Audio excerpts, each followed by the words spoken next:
Good morning. Morning మ్యాగజైన్‌కి స్వాగతం. ప్రముఖ దినపత్రికలో వస్తున్న వార్తలకు జరుగుతున్న పరిణామాలు చూద్దాం.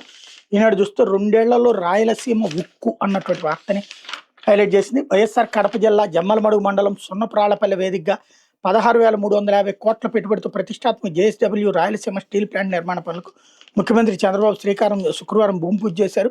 జేఎస్‌డబ్ల్యూ చైర్మన్ సజ్జన్ జిందాల్ కేంద్ర మంత్రి శ్రీనివాస్ వర్మతో కలిసి సిమెంట్ వేసి ప్లాంట్ పనులకు ప్రారంభించారు. 2028 జూలై 3 నాటికి ఇక్కడ ఉక్కుత్పత్తి ప్రారంభమవుతుందని రాయలసీమ బిడ్డగా హామీ ఇస్తున్నట్టు చెప్పారు. దీంతోపాటు 20,350 కోట్లతో చేపట్టబోతున్న 3,850 మెగావాట్ల జేఎస్‌డబ్ల్యూ నియో ఎనర్జీ సౌర పవన విద్యుత్ ప్రాజెక్టులకు పచ్చజెండా ఊపారు.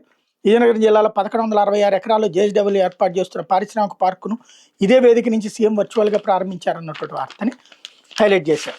లేకపోతే ఫీజులపై సందిగ్ధం, ప్రవేశాలు ఆలస్యం అన్నటువంటి వార్తని హైలైట్ చేశారు. ఇంజనీరింగ్ కౌన్సిలింగ్ విద్యార్థుల ఎదురుచూపులు. రాష్ట్రంలో ఉన్నత విద్యాసంస్థల ప్రవేశాలు నిర్వహించి అన్ని పరీక్షలు ముగిసినాయి, ఫలితాలు వెల్లడయ్యాయి. అయినా విద్యాసంస్థల ఫీజులు ఖరారు కాపాడుతూ ప్రవేశాల కౌన్సిలింగ్ మీద స్పష్టత కొరబడింది. తెలంగాణలో ఇప్పటికే ఇంజనీరింగ్ కౌన్సిలింగ్ ప్రారంభం ఈ నెల 10 మొదటి విడత పూర్తవుతుంది. ఏపీలోని ప్రైవేట్ డీమ్డ్ విశ్వవిద్యాలయాలు దాదాపుగా ప్రవేశాలను పూర్తి చేసుకున్నాయి. ప్రైవేట్ కళాశాలలు యాజమాన్య కోటా సెట్లకు ఒప్పందాలు కుదుర్చుకున్నాయి. ప్రవేశ పరీక్షలు రాసి అర్హత సాధించిన అభ్యర్థులు కౌన్సిలింగ్ కోసం ఎదురు చూస్తున్నారు. యాజమాన్య కోటాకు సైతం ప్రభుత్వం నిర్ణయించే ఫీజులే ప్రామాణికం. ఏపీ ఫీజు నియంత్రణ పర్యవేక్షణ కమిటీకి ఇంతవరకు చైర్మన్ నియమించలేదు. సభ్యుల ఎంపికకు సెర్చ్ కమిటీ ఏర్పాటు చేసినా ఈ ప్రక్రియ పూర్తి కాలేదు. ఉన్నత విద్యాసంస్థలకు 3 ఏళ్లకోసారి ఫీజులు నిర్ణయిస్తారు. గతంలో నిర్ణయించిన ఫీజుల గడువు 2025-26 విద్యా సంవత్సరంతో ముగిసింది. పాతవే కొనసాగాలన్నా సరే జీవో ఇవ్వాలి. అంటే ఇప్పుడు ఓవరాల్గా ఇది విద్యాశాఖ ఎందుకు నిర్లక్ష్యంగా ఉందన్నటువంటిది ఆలోచించుకోవాల్సినటువంటి బాధ్యత ప్రభుత్వాన్ని. లేకపోతే ఎల్లినో వేగంగా బలపడచ్చు అంటూ అసాధారణ వాతావరణానికి ఆస్కారం. ప్రపంచ వాతావరణ సంస్థ వెల్లడి. రానున్న కొద్ది నెలల్లో ఉష్ణమండలం పసిఫిక్ ప్రాంతంలో ఎల్నినో పరిస్థితులు వేగంగా బలపడే అవకాశం ఉంది. దీంతో కొన్ని చోట్ల తీవ్ర వేడి, కరువు, మరికొన్ని ప్రాంతాల్లో భారీ వర్షపాతం, ఇతర అసాధారణ వాతావరణ పోకడలు నెలకొంటాయని ప్రపంచ వాతావరణ సంస్థ WMO శుక్రవారం పేర్కొంది. ఇది సెప్టెంబర్ లోపు బలమైనటువంటి ఎల్నినోగా రూపాంతరం చెందే సూచనలు కనిపిస్తున్నాయని వివరించింది. మధ్య తూర్పు ఉష్ణమండల పసిఫిక్ మహాసముద్రంలో ఉపరితల ఉష్ణోగ్రతలు సాధారణ కంటే ఎక్కువగా పెరగడం, దానికి ఎగువన ఉన్న వాతావరణంలో వైరుధ్యాలు చోటు చేసుకోవడానికి ఎల్నినోగా పిలుస్తారన్నటువంటి వార్తని ఇక్కడ ప్రధానంగా హైలైట్ చేశారు. లేకపోతే పురోహితుడి ప్రాణం తీసిన కొబ్బరి బోండం అన్నటువంటి వార్తని ఒకటి హైలైట్ చేశారు. రోడ్డు ప్రమాదంలో 2 మృతి, పెళ్లింట విషాదం. ఎన్టీఆర్ జిల్లా జక్కంపూడి పరిధి విజయవాడ బైపాస్లో జరిగినటువంటి రోడ్డు ప్రమాదాలు 2 మరణించారు. పురోహితుడితో పాటు మరో వ్యక్తి ప్రాణాలు గాల్లో కలిసిపోయి కారు బ్రేకు, క్లచ్ మధ్య ఒక కొబ్బరి బోండం ఇరుక్కుపోవడం ఈ ప్రమాదానికి కారణంగా వచ్చని పోలీసులు చెబుతున్నారు. రాజమహేంద్రవరానికి చెందిన దువ్వూరి హరిప్రసాద్ పురోహితుడు. ఆయన చిన్న కుమారుడి వివాహం హైదరాబాద్లో గురువారం పెళ్లి కుమార్తె ఇంటి వద్ద జరిగింది. శుక్రవారం మధ్యాహ్నం కుటుంబ సభ్యులు ఒక కారులో హరిప్రసాద్, ఆయన బంధువు వెనక సీట్లో పూజా సామగ్రితో మరో కారులో రాజమహేంద్రవరం బయలుదేరారు. విజయవాడ సమీపంలో నల్లగుంట వద్ద ఆయన బంధువు కారు దిగిపోయారు. గొల్లపూడి బైపాస్ రోడ్డు సమీపంలో కారు అదుపు తప్పి ద్విచక్ర వాహనాన్ని అక్కడే ఆగి ఉన్న కంటైనర్ని ఢీకొట్టింది. ద్విచక్ర వాహనాన్ని ఢీకొట్టినప్పుడు కారు వెనక సీట్లో ఉన్న కొబ్బరి బోండం ఎగిరొచ్చి బ్రేకు, క్లచ్ మధ్య ఇరుక్కుపోవడంతో కారు అదుపు కాలేదని, అందుకే కంటైనర్ ఢీకొట్టి ఉండొచ్చు అని పోలీసులు చెప్తున్నారు. కారు నడుపుతున్న హరిప్రసాద్ అక్కడికక్కడే మృతి చెందారన్నటువంటి వార్తని హైలైట్ చేశారు. ఇకపోతే సాక్షి వచ్చేటప్పటికి చెరబట్టిన పచ్చ తోడేళ్లు కృష్ణమ్మ విలవిల అంటూ ప్రకాశం బ్యారేజ్ ఎగువన దిగువన కృష్ణానది గర్భంలో అడ్డగోలుగా ఇసుక తవ్వకం, ఇప్పటికే 100 కోట్లకు పైగా కొల్లగొట్టిన వైనం, సీఎం చంద్రబాబు నివాసం ఉంటున్న అక్రమ బంగ్లా కోతవేడు దూరంలోనే స్మగ్లర్ల ఇష్టారాజ్యం, బ్యారేజీ దిగువన గుండిమేడ వద్ద నదీ స్వరూపమే మారిపోయిందని పర్యావరణవేత్తల ఆందోళన, 2014-19 మధ్య కూడా ప్రకాశం బ్యారేజీ జల విస్తరణ ప్రాంతంలో ఇసుక దోచేసిన స్మగ్లర్లు, అప్పట్లో చంద్రబాబు సర్కార్పై 100 కోట్లు జరిమానా విధించినటువంటి ఎన్జీటీ, 8 నుంచి 9 మీటర్ల లోతు వరకు ఇసుకంతా వేసి అక్రమంగా తరలిస్తున్న మాఫియా, హైదరాబాద్, తెలంగాణ, విజయవాడ, గుంటూరులో విక్రయం అన్నటువంటి వార్తని హైలైట్ చేశారు. అయితే హైకోర్టుకు 3 అదనపు జడ్జీలు, గంధం సునీత, ఆలపాటి గిరిధర్, చింతలపూడి పురుషోత్తం నియామకం. 2 ఏళ్ల పాటు అదనపు న్యాయమూర్తులుగా బాధ్యతలు, ఆ తర్వాత శాశ్వత న్యాయమూర్తులుగా నియామకం. సుప్రీంకోర్టు కొలీజియం సిఫార్సులకు రాష్ట్రపతి ఆమోదం. కేంద్ర ప్రభుత్వం నోటిఫికేషన్. వచ్చే వారం ప్రమాణ స్వీకారం. 32కి చేరిన హైకోర్టు న్యాయమూర్తుల సంఖ్య అన్నటువంటిది హైలైట్ చేశారు. లేకపోతే మీ ప్రభుత్వ వల్లే అనుమతుల వల్లే స్టీల్ ప్లాంట్కి శ్రీకారం అంటూ వైఎస్ జగన్కి ధన్యవాదాలు తెలిపిన JSW CMD Sajjan Jindal project వేగంగా పూర్తి చేస్తాను వెల్లడి అన్నటువంటిది హైలైట్ చేశారు. అట్లాగే ఉక్కు రాష్ట్రంగా ఏపీ, మరోవైపు జగన్ స్టేట్మెంట్ కూడా ఇక్కడ హైలైట్ చేశారు. మా ప్రభుత్వ హయాంలోనే జేఎస్‌డబ్ల్యూని ప్రాజెక్ట్ డెవలపర్గా ఖరారు చేసాం. భూ కేటాయింపులు, పర్యావరణ అనుమతి సాధన, నీటి కేటాయింపులు, రోడ్ల సౌకర్యం వంటి మౌలిక సదుపాయాలు కల్పించాం. అన్ని అనుమతులు వేగంగా ఇచ్చాం. దాంతో మా హయాంలో పరిశ్రమల పనులు అత్యంత వేగంగా ముందుకు సాగినాయి. ఆ తర్వాత 2 ఏళ్లుగా ప్రాజెక్టు పనులు పూర్తిగా నిలిచిపోవడం అత్యంత విచారకరం. ఈ ఎట్టకేలకు ఇప్పుడు పనులు పునఃప్రారంభం కావడం శుభపరిణామం. జేఎస్‌డబ్ల్యూ గ్రూప్ చైర్మన్ సజ్జల జిందాల్‌కు ఆ సంస్థ బృందానికి అభినందనలంటూ జగన్ స్టేట్మెంట్ ఇక్కడ హైలైట్ చేశారు. అయితే మూసీపై హెరిటేజ్ పడగ అన్నటువంటి వార్తని హైలైట్ చేశారు. శామీర్పేట నుంచి నాగోల్ వరకు ట్యాంకర్ల ద్వారా తరలింపు. ప్రతిరోజు రాత్రి వేళ 50,000 లీటర్లకు పైగా స్విమ్డ్ 1000 పారబోత శుద్ధి చేసిన తర్వాతే బయటకు విడుదల చేయాల్సి ఉన్న బేఖాతర్. ద్రవ్య వ్యర్థంలో అధిక సేంద్రీయ భారం కారణంగా పర్యావరణానికి ముప్పు. నీటిలో ఆక్సిజన్ తగ్గడంతో చేపలు ఇతర జలచరాలు చనిపోయే ప్రమాదం. శ్రీ సహదేవ్ సింగ్ నగర్ వాసులు గమనించి అడ్డుకోవడంతో విషయం వెలుగులోకి.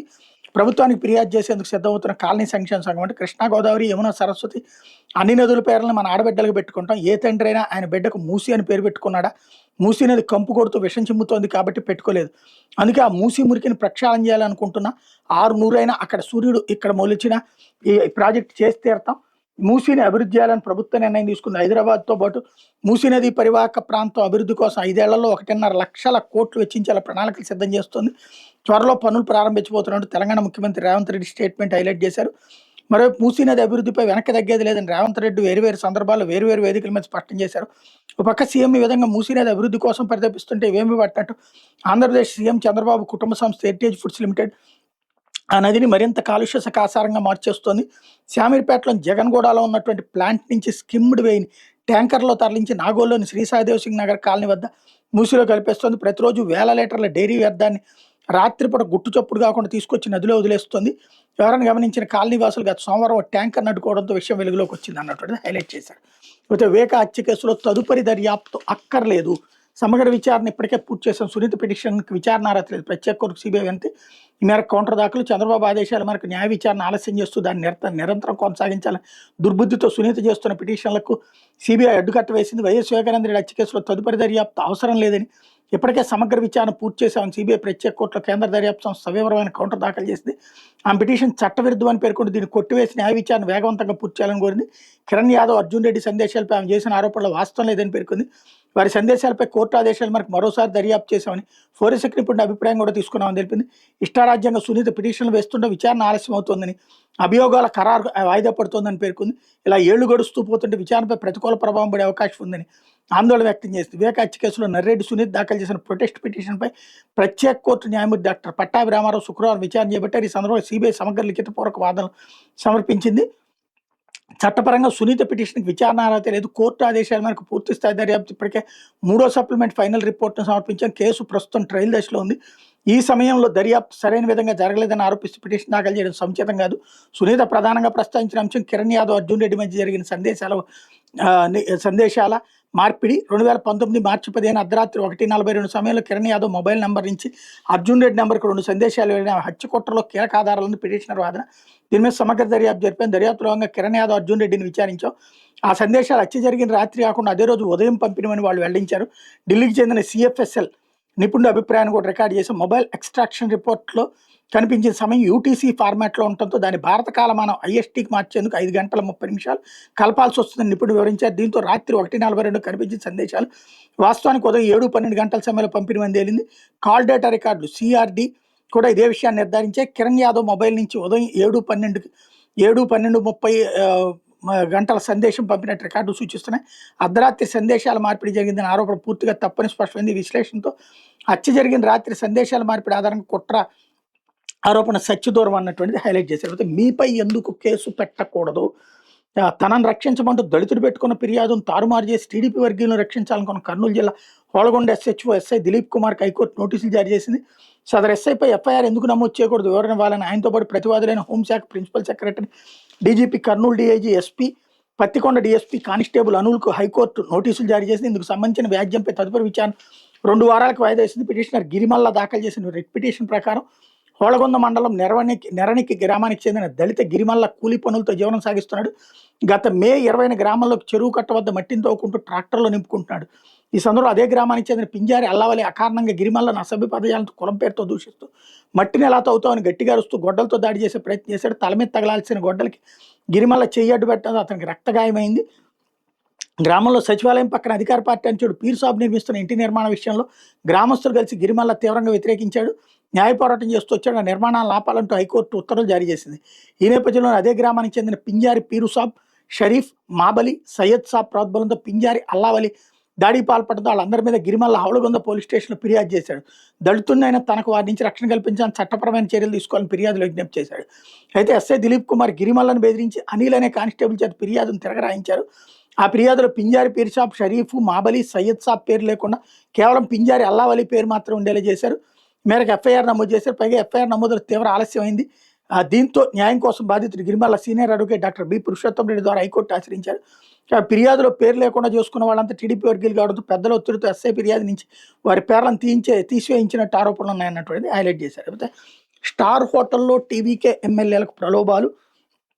తమిళనాడులో సీఎం విజయ్ ప్రభుత్వాన్ని కూల్చేందుకు చెన్నైలోనూ స్టార్ హోటల్ వేదిక టీవీకే ఎమ్మెల్యేలను ప్రలోభపెట్టినట్టు పోలీసులు విచారణ జరిగింది. దీంతో ఆ హోటల్ను గుర్తించి అక్కడ సీసీ ఫుటేజీలు పరిశీలిస్తున్నారు. మరికొందరు డీఎంకే నాయకులను ఈ కేసు పరిధిలోకి తీసుకురావాలని పోలీసులు నిర్ణయించారు. అదే సమయంలో ఈ కేసులో కీలకంగా ఉన్న డీఎంకే ఎమ్మెల్యే సెంధిల్ బాలాజీ అజ్ఞాతంలో గడిపారు. ఆయన సోదరుడు అశోక్ కుమార్ తరపున శుక్రవారం హైకోర్టులో ముందస్తు బెయిల్ పిటిషన్ దాఖలైంది. దీనిపై న్యాయస్థానం తదుపరి విచారణ సోమవారానికి వాయిదా వేసింది అన్నట్టు వార్తని హైలైట్ చేశారు. ఇకపోతే ఆంధ్రజ్యోతి, సీమకు నవశకం, జిందాల్ రాకతో మనదిక ఉక్కు రాష్ట్రం. సీఎం రాష్ట్రానికి కుప్పానికి ఉత్తమ పరిశ్రమలు తెస్తా అంటూ ప్రతి కుటుంబం నుండి ఓ పారిశ్రామికవేత్త రావాలంటూ సీఎం స్టేట్మెంట్ హైలైట్ చేశారు. అయితే అసభ్య పోస్టులపై కఠిన చర్యలు, సైబర్ క్రైమ్ చట్టాన్ని కఠినతరం చేయాలి. సైబర్ క్రైమ్ ఐజీతో డిప్యూటీ సీఎం పవన్, ఈగల్ వార్షిక నివేదిక అందించిన ఐజీ ఆకే.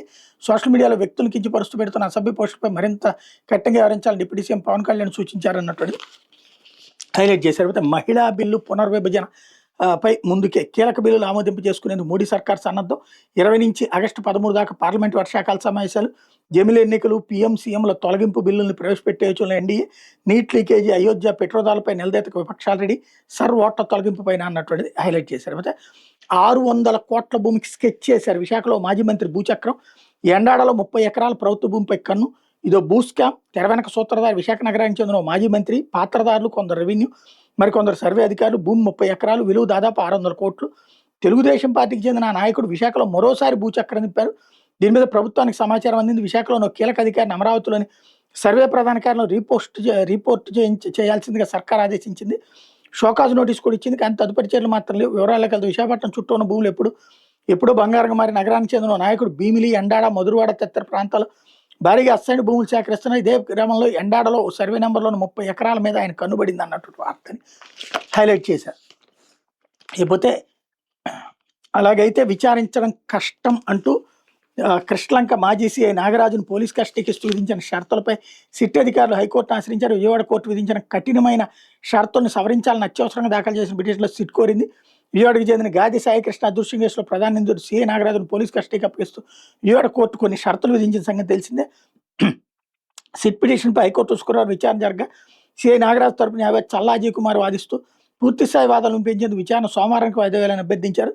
అయితే పిటిషన్ అత్యవసరంగా విచారించాలని సిట్ తరపున పీపీ మొండె లక్ష్మీనారాయణ ధర్మాసనాన్ని కోరారు. ఇరువైపుల వాదనలు పరిగణలో తీసుకున్న హైకోర్టు న్యాయమూర్తి జస్టిస్ కుంచెం మహేశ్వరరావు విచారణ ఆదివారానికి వాయిదా వేశారన్నటువంటి వార్తని హైలైట్ చేశారు.